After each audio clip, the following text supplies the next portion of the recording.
नमस्कार मंडळी, मी डॉक्टर प्रियांका आणि आपण आज आपल्या चॅनलवरती बाळ झाल्यावरती अंगावरचं दूध पाजल्यावरती ढेकर कशी काढावी म्हणजेच how to burp a child त्याबद्दल आपण माहिती सोप्या भाषेमध्ये या व्हिडिओच्या माध्यमातून समजून घेणार आहोत। तर दूध पाजल्यानंतर साधारण ह्या सोप्या पद्धती अवश्य फॉलो करणं गरजेचं आहे आणि हा गोल्डन रूल लक्षात ठेवा की प्रत्येक वेळी पाजल्यानंतर बर्पिंग म्हणजेच ढेकर काढणं हे गरजेचं आहे, जेणेकरून भविष्यात बाळाला काही त्रास होणार नाही। पहिल्यांदा आई झाल्यावर आयुष्यात अनेक बदल होतात। आईला तिच्या बाळाबद्दल अनेक नवीन गोष्टी शिकायच्या असतात आणि यामध्ये महत्त्वाचं म्हणजे आहार देणं आणि त्यानंतर ढेकर देणं हे सर्वात महत्त्वाचं काम असतं।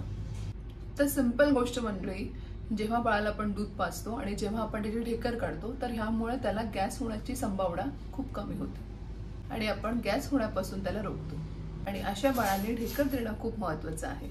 बाळाला जर का म्हणजेच नवजात बाळाला जर का तुम्ही ढेकर न काढता पाजल्या तसंच जर का झोपवलं तर अशा वेळी एस्पिरेशन होण्याचे चान्सेस असतात। एस्पिरेशन म्हणजेच काय, नाकाद्वारे म्हणजेच जी श्वासनलिका असते अन्ननलिकेमधून श्वासनलिकेमध्ये ते दूध जाण्याचे चान्सेस खूप असतात आणि भविष्यात नंतर NICU व्हेंटिलेटर याची गरज पडू शकते। तर मंडळी आपण एक सिंपल डेमो बघूया। तर आपल्याकडे हा मिकी माऊस आहे, तर हा आपण बेबी म्हणून समजायचं साधारण। तर लक्षात घ्या की जेव्हा तुम्ही बेबीला दूध पाजता दोन्ही छातीवरचं जेव्हा पाजता तर लक्षात घ्यायचं की त्याचं जे पोट आहे ते तुमच्या खांद्यावर आलं पाहिजे, ठीक आहे, अशा प्रकारे। आणि तुम्ही ह्या साईडने त्याच्या नेकला सपोर्ट देणार आहात आणि with this hand you have to tap on his back, म्हणजे तुम्ही जेव्हा त्याच्या पाठीवरती मारता तेव्हा साधारण त्याच्या पोटावरती प्रेशर क्रिएट होतो आणि तुम्ही हळूहळू त्याला सारखं असं प्रेशर देत राहायचं जेणेकरून तो ढेकर देईल आणि जेव्हा तुम्हाला ढेकर दिल्यासारखं वाटेल तेव्हा साधारण पुन्हा त्याला नॉर्मली घेऊन जर का तो झोपत असेल तर त्याला झोपवणं आणि देन तुम्ही त्याला त्याच्या क्रॅडलमध्ये ठेवू शकता।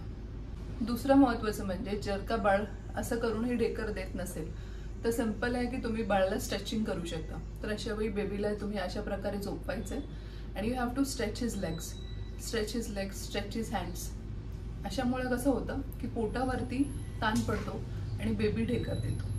तर मंडळी हे दोन सोप्या पद्धती तुम्ही फॉलो करा तुमच्या बेबीच्या बाबतीत, जेणेकरून ढेकर देईल तो।